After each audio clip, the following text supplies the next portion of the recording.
अनंत Patel Lok Sabha 2024 India गठबंधन कपराड़ा विधानसभा मत विस्तार में सभा भरी। लोकसभा 2024 को लेकर आदिवासी नेता अनंत पटेल ने कपराड़ा विधानसभा 181 मत विस्तार में लोगों से मुलाकात की और इंडिया गठबंधन के बारे में बात कही एवं आदिवासी विस्तारों में जल जंगल और जमीन के नुकसान की बात कही। हम लड़ेंगे हम जीतेंगे के सुर के साथ लोगों को संबोधित 2024 लोकसभा में हम अपनी छाप छोड़ेंगे और आदिवासी एकता का प्रचंड लहराएंगे। कपराड़ा उमरगांव वलसाड वासदा और आदिवासी विस्ताराएं में होने वाली परेशानियों को ध्यान में रखना होगा और अन्याय के खिलाफ आवाज उठाना हमारी नैतिक जिम्मेदारी बनती है। जल जमीन और जंगल नहीं बचेगा तो आदिवासियों का अस्तित्व खतरे में आ जाएगा। पूर्वक तमे मारू स्वागत कर्યું છે એવી જ રીતે ઉત્સાહપૂર્વક મને મત અપાવીને ઇન્ડિયા ગઠબંધનની સરકાર આપણે કેન્દ્રમાં બનાવી છે।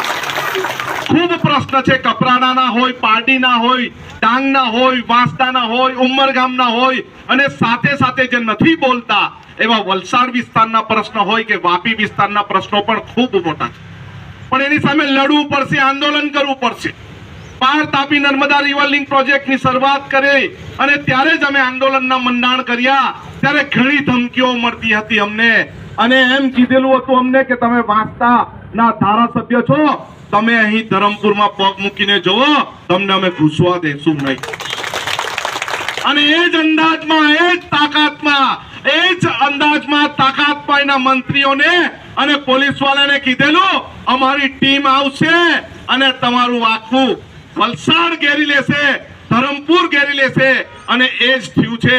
આપણા જંગલમાં રહેતા, અમુક વિસ્તારમાં રહેતા, તલાટ વિસ્તારમાં રહેતા આદિવાસી સમાજના લડાયક યુવાનો તે દિવસે એમને બતાવી દીધું, આદિવાસીની જોર, આદિવાસીની તાકાત બતાવી દીધી છે અને હવે પણ ઇલેક્શનની જાહેરાત થાય છે તે દિવસે આપણે આપણી તાકાત બતાવવાની છે। બતાવશો ને? બતાવશો ને? આપણે લડાઈ ઝઘડા કરીને તાકાત નથી બતાવી, આપણે ઈવીએમ ભરીને તાકાત બતાવી છે, આપણે મતદાન કરીને તાકાત બતાવી છે।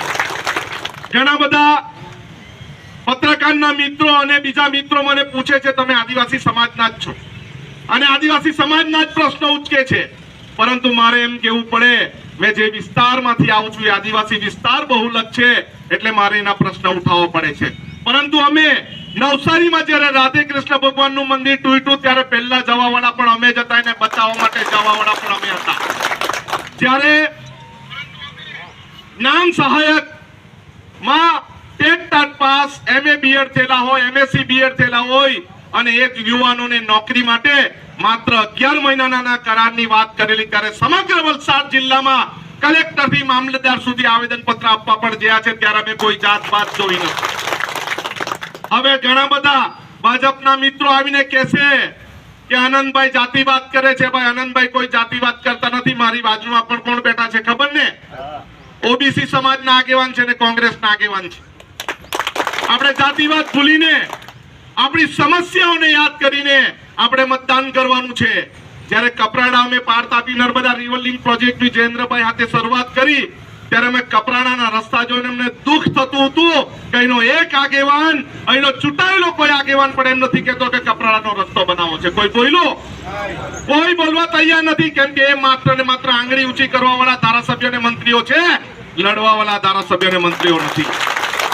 વલસાડમાં તમે 10 વર્ષ વલસાડ લોકસભા તમે આપી ભાજપ પક્ષને, પરંતુ લોકસભામાં કોઈ પ્રશ્ન કોઈ ઉઠાવ્યો, કોઈ પ્રશ્નની રજૂઆત કરી અને અમે વિધાનસભામાં અંબાજીથી ઉંબરગામ સુધી વાપીના પ્રશ્ન હોય, દરિયાકાંઠાના પ્રશ્ન હોય તેની પણ અમે પ્રશ્ન ઉઠાવીએ છીએ અને એમના વિશે લડત ચલાવીએ છીએ અને દરેકે દરેક ઊભા થઈને યુવાનોની બેરોજગારીનો પ્રશ્ન હોય, મહિલાઓની સુરક્ષાનો પ્રશ્ન હોય, નવા નવા પ્રોજેક્ટોનો પ્રશ્ન હોય, જળ જંગલ જમીનનો પ્રશ્ન હોય, દરેક પ્રશ્નમાં અમે આંગળી ઊંચી કરીને અમારો સવાલ મૂક્યો છે અને દરેક પ્રશ્નમાં રોડથી સંસદ સુધી અમે દોડ્યા છે અને રસ્તેથી વિધાનસભા સુધી અમારા પ્રશ્નની રજૂઆત કરી છે અને જો સરકાર ન માને તો ધરણા પર કર્યા છે।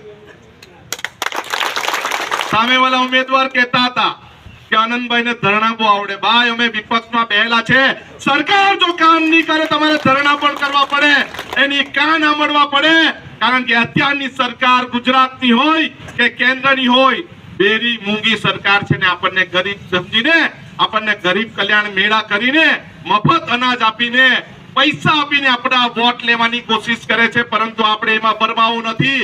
આ વખતે એક જ સૂત્ર, આપણે લડેંગે. અત્યાર સુધીની તમામ લડતમાં સરકારને ઘૂંટણીએ પાડી છે અને આ પણ આપણી સાર્વત્રિક લડત છે. ઇન્ડિયા ગઠબંધનનો આભાર માનવાનો છે કે આપણું નામ વહેલું સૂચિત કરીને આપણને જે તક આપી છે એ તકનો ભરપૂર ફાયદો ઉઠાવવાનો છે. સૌએ મને ખૂબ પ્રેમથી સ્વાગત કર્યું.